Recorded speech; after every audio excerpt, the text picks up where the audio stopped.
right, y'all. Welcome back to the IIC podcast, and you tuned in on this Memorial Day with Cam and your girl, Gorgeous. And today we're gonna have a few topics, dive into relationships again, since at least one of us might be going through a little relationship situation, and probably some current events. Yep. So y'all make sure y'all like, y'all comment, y'all subscribe, so y'all can stay tuned. Let's go. So I guess I can start off with my relationship situation. Yeah, that's cool. I mean, I got some past experiences. I'm kind of like, I say for right now, I'm past that point, I guess, unless I get into another one and it happens again and where we go our separate ways. But I have experienced it multiple times. I actually been divorced twice, so I got some stories. Okay, well, we're gonna get into my story first. Right now, I'm just simply going through a little something that people probably would consider a breakup, right? Yeah. I was in a relationship for about 2.5 years, okay? And, you know, with a girl that I love, that I thought that I would marry and be with forever, right? One of those forever stories. But right now, that's not the case because, you know, for multiple reasons, we decided to call it quits, or I feel like she kind of decided to call it quits. Yeah. Because I still want the relationship. But, of course, once one person check out and call it quits, the next person will have to follow suit. So yeah, that's basically what happened in that situation for me. But nonetheless, you know,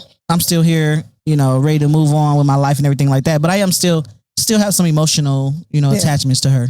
Yeah, I get it. Well, just going off of what you said, I was talking to somebody about relationships the other day, and it came up about stages of grief. And we go through different stages of grief, even when you lose a loved one, like that's no longer with us, or even a loss in friendships. Just think about a best friend or somebody you was your buddy that you known for a long time, and you're no longer friends. Or even in relationships, I feel like you have to accept certain stages that you might go through when it's time might present itself. Especially when it's like that person, you wasn't ready to end it, like you said. And that person, I feel like, has already probably did their stages or accepted that fact. And you're caught off guard, and now you got to go through your stages of accepting what the other person has already accepted. That could be hard too. Because now it's like, I'm late. You know, you got a head start on me.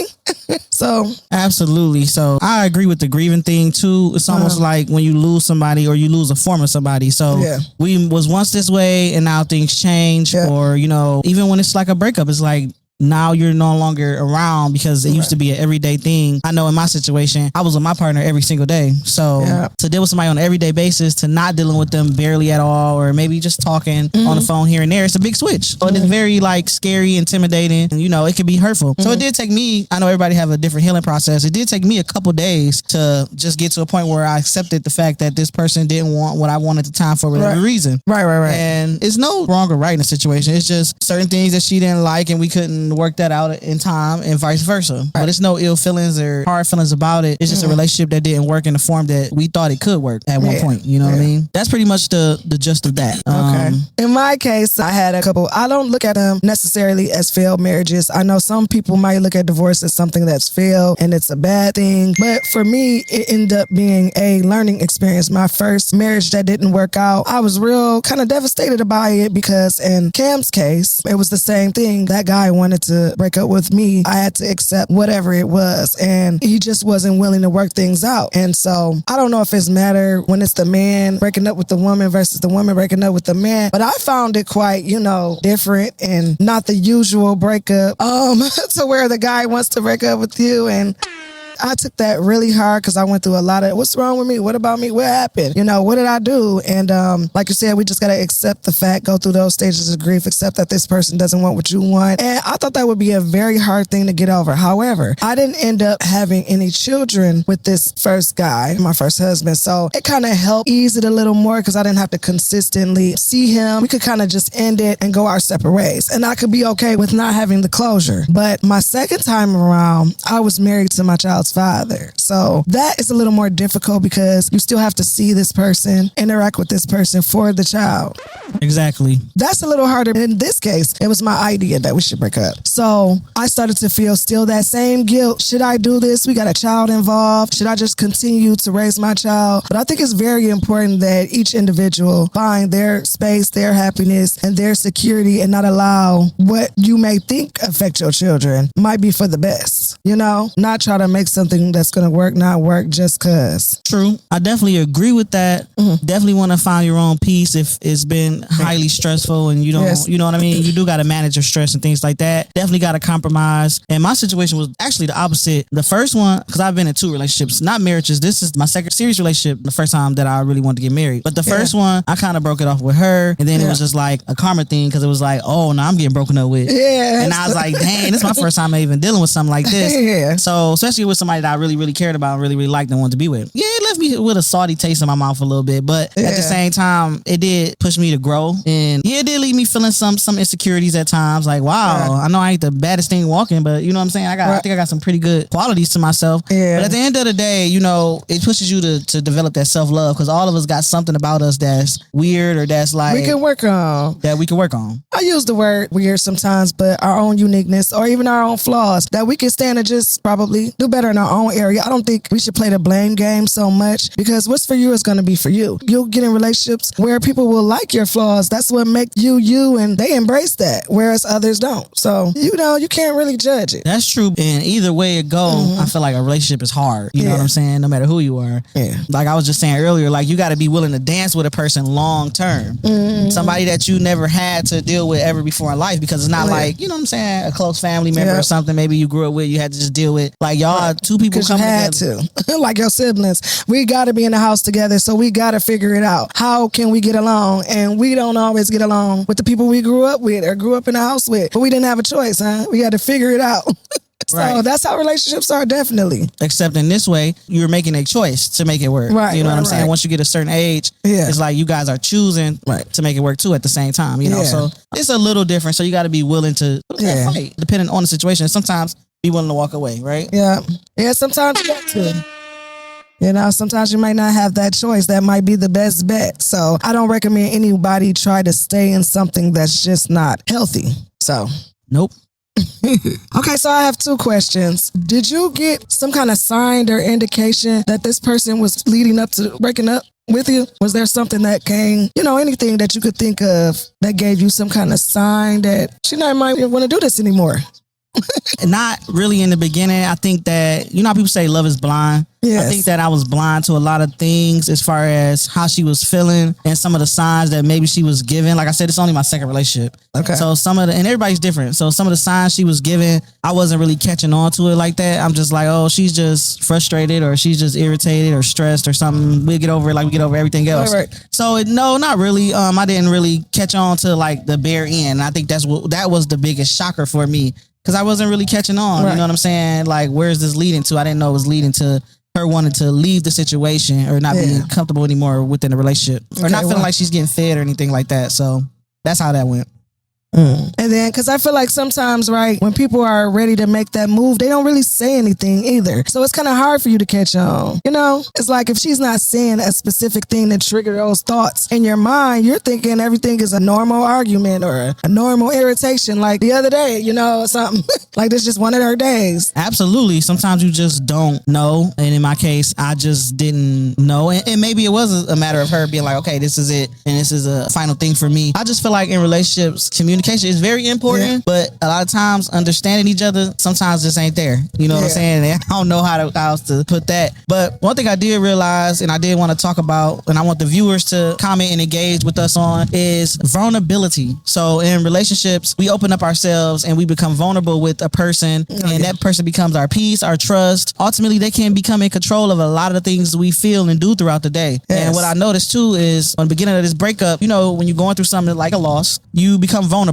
So I guess what I really want to say was for people out there that may be going through a loss, maybe going through a breakup or something like that, it may be a vulnerable time in your life, and that's the time where you really want to sit, reflect, get around positive things, get around positive people, something that uplifts you, and stay in your own peace. Don't get around negativity, because those are the times that you are the most vulnerable and you can make a mistake that can lead you somewhere for the rest of your life. Like people, you know, get on drugs, people get into bad relationships, bad situations. People open up themselves to bad people because they're vulnerable. So I just wanted to put that out there. I did experience a moment of vulnerability. I have experienced that with any type of death, any type of loss. And just stay strong out there. If anybody out there feeling vulnerable at this moment because they're going through something, don't worry. You're human. You're not weak. you're just a regular person, just like everybody else. And you got to walk through it. I mean, there's no other way to get to that other side of that experience, because it all ends up being an experience too. Like you say, either break you or make you stronger. I think we're going for the making you stronger side, or making you better than what you were before that situation, or learning something at least out of it, you know, or find some positive. So I want to ask you a quick question. What are some of the experiences you had within yourself as far as going throughout your breakups that maybe you can help the viewers that may be struggling with the same kind of things? Well, I went through a lot of different emotions. I went through fear. Like, I went through the fear of having to be alone, not with my partner, like what I'm used to, and doing things on my own that I didn't normally do for myself, or just being able to rely on another person. And now I'm doing these other things myself, just going to the grocery store, something as simple as that. So I dealt with some fear. I dealt with a lot of different insecurities. I kept trying to express self-love as much as I could, but deep down inside, I blame myself for a lot of things. I second-guessed myself, questioned myself a lot. What else I would say? Oh, I became very vulnerable to other men. And so when other men gave me a certain attention, I was like all in almost. Like versus somebody who might be like, get away from me, I don't want to talk to nobody else. No, it's like I wanted other men to make me feel good and make me feel better, because that's what I was missing during those breakups. Wow, that's different. I think each person go through different things. That opened my eyes to that, because I'm kind of the opposite too. I'm more like, I don't want to deal with nobody now after doing all of that. You know what I'm saying? I just want to shy away. And I guess it depends on the person. I guess some people don't want to be bothered. Some people want to be bothered so they can feel like they want it and need it. And I feel like everybody want to feel like that. So yes, it happens. You know what I mean? Yeah. I prefer the don't want to be bothered, because you find yourself in situations sometimes you can't get out of with just jumping into other relationships with other people, not knowing who those people are. Vulnerability is not always a good judge of character. So I was making bad choices in those men because I was coming from a hurt place too. Yeah, and that's around that time that you make some bad decisions, when you're coming from the hurt and the pain and the sadness. Yeah. The sadness. And you become more accepting of things and people, and that sometimes don't always be the right move. Sometimes it's better to just get with yourself and by yourself and make your moves that way until you can build yourself back up. Right. To make those better decisions. All right. So what do you think? Let's just say, because there's like this joke that we say that we don't go back, we don't go backwards. We keep going. How do you gauge if you should go back, or if you should accept if this person wants to come back in your life and try again? Like, what do we do? Do we just say no? I mean, should you go back? Should you? I personally think it's a personal thing. It depends on what you've been through in your relationships. Of course, I wouldn't advise anybody to go to an abuser or go to somebody that's like the worst ever. But it really just depends. It depends on the individual. Me personally, in my case, as much as I love and care about the person I was with, I know that there are some things within the relationship that I'm like, I don't know if I want to deal with that again. Just because at the end of the day, it's kind of like a stress thing. You know what I'm saying? Like keeping the stress levels down. And sometimes dealing with a person, your stress levels are up. It's almost like dealing with kids sometimes. Like you love your kids, but your kids gonna stress you. Yeah. So relationships, they like that when you're dealing with them on an everyday basis. So for me personally, I would take my time. Like once it's over, I'll just take my time, not be so quick to get right back into it, but just feel the person out if you want to feel the person out. Because sometimes it's not easy to just walk away and not talk to a person. Being friends is not a bad thing. For a minute, I was thinking like, I don't want to be friends with somebody that I done had a whole relationship with and I want to marry. Like what? Because mentally you're not used to that. But the truth is, it's okay to be friends with a person that you were once with if y'all can communicate good enough. You know, but it is hard creating that balance, you know. But I would say just take your time. You don't have to rush. Yeah, you can go backwards. I mean, it's people that do it. It's people that get married, divorce, and get married again. So it happens. I don't know. I guess I'm a little like iffy on that, because I feel like what you once broke up for will come back around again. And that's a great. I just think it'll happen again. And that's a great comment you made. I feel the same way. And this is the reason why I personally feel like if it's not a super bad relationship, work on the relationship. Work on the relationship. Figure out the things you could do to solve those problems. Sometimes you do need just some space. Sometimes you do need understanding. So just work on those things. Okay. I can see that. I do want to add though, although I went through those breakups, I'm still optimistic. I still have that drive to find what's for me, or not necessarily find, or allow the universe, I should say, to bring or usher in what's for me in that romantic way, be it that it's marriage, be it that it's a companion. I don't put any stipulations on it anymore. Like, this gotta be my husband, or this got to be this way, it got to be that way. I realize you gotta just let people be who they are, and if we find love in that and willing to connect like that, that's a blessing in itself. So I'm still open to that. Yeah, I can say I didn't let that deter me, because sometimes it takes time and it takes growth. And those relationships that didn't work out presents growth and allows you to grow, Oh, for sure. When you go through that with somebody, any type of relationship with somebody, whether it work or don't work, you're definitely going to grow. You're definitely going to learn how to communicate better. You're definitely going to learn how basically people different. Like, everybody don't think the same. You walking around thinking one way and the next person is thinking another way. And that's just the reality of life. And as much as we want to connect and stuff and be the same people, we're just not the same people. We think differently at different times, process things differently, and everybody's different. And it's really a thing of respect. One thing you do want to get to in all your relationships is respect. You want to feel respected, and you want to continue to give respect no matter what happens. And if y'all do hear anything in the background, like I said, it's the background barbecue memorial edition. So we got some grass cutting going on, but y'all, don't worry about that. So real quick, since we talking about breakups, I'm thinking about talking about the latest breakup out here as far as current events and circling around social media. So one of the most popular breakups that's circling around is that DDG and that HALLE, Mermaid. Oh, okay. I don't know if you ever watched The Mermaid. I haven't, the new Mermaid movie that came out, Halle Bailey. Okay. Halle Bailey and DDG were once a thing. They were a couple. So to give you the backstory on DDG is from Pontiac, Michigan. Ain't that her baby daddy? That's her whole baby daddy. It is her baby daddy, but of course, before you become the baby daddy, you got to be something else, right? Right. So they were, I guess, in a relationship, ended up having a baby together. Once a cute Hollywood story, right? Mm-hmm. Halle Bailey, I don't know her total background story. DDG's, just so you know, he came up off YouTube, from my understanding. Then he kind of went to the music world, things like that. I don't know about Halle Bailey, but I know she ended up going into movies, right? Now the tea with that is basically circling around the net, allegedly. It's just an allegation that DDG basically put his hands on her and she got a restraining order on him. Also, I guess she was upset because he was putting their son on the internet and I don't think she wanted him on the internet. And it's something supposed to be going on with the custody situation. Of course, if you got a restraining order on somebody, of course you're going to try to take the baby too, right? Right now, they going through a whole dispute as far as definitely supposed to be a restraining order out on them. Because basically the story from what I heard and read was that they was in a car. Okay. They got into a dispute over the son or something like that. And he basically bruised her up. So it was pictures online of her being bruised on her arm, I believe. Maybe her face, I'm not sure. So he was supposed to jump on her, basically. Okay. And she's supposed to went and got that paperwork done. He ain't supposed to be near her, okay? So that's the whole tea and the whole backstory of that, amongst her being with another guy who is an artist. I believe he is a rapper or a singer. I got to look up his name, but if y'all in the comments know his name, y'all can put it in the comments. Like I said, I haven't followed it to a T, but she got a whole new boo thing and everything like that. So a lot of people were saying basically Halle was dirty in the first place because she was talking to somebody else, but I don't know, y'all. So what you think about that? What you think about the breakup? What you think about the abuse? What you think about the restraining order? What you think about the kid basically being taken away from DDG is what it's starting to look like. I did hear about he went on the internet, I think, and made like some kind of outreach. Like he was reaching out. He like, I just want you guys to know that it's not me. She's keeping my son, right? I believe. From my understanding, all I seen was he was getting upset online and with people, he do live stream, people making certain comments, and he basically trying to state his case. Like, look, all I want is my son. Of course he's trying to prove his innocence. Like, most people do. I did see that. I did see where he was like trying to let people know it's not that he does not want to be there. She's not allowing him to see his son. But see, I know it was something to it because I think this is right around when it first happened or when they first came out about it. So I know it was something like, why don't she want you to see your son? That's a very important thing to the story. Now, the allegations, who knows? But that raises a flag. Why? Because, do people just wake up one day and be like, I don't want you to see my child anymore? Interesting. Yeah.